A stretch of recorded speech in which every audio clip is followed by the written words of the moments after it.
ගමනල කන්ද වගේ දරු පෙම කරතියන් දහඩිය මුතු වලින් පත සරි කරන් නොසිදෙන සයුර වගේ සෙනෙහස උතුරමින් දිවියේ පෞර තැනු තාතා මගේ බුදුන් දිවියේ පෞර තැනු තාතා මගේ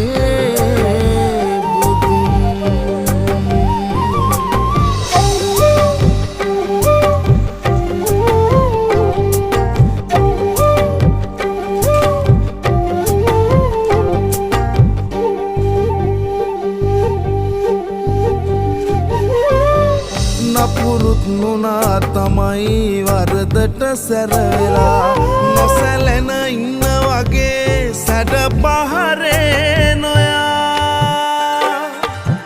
නපුරුත්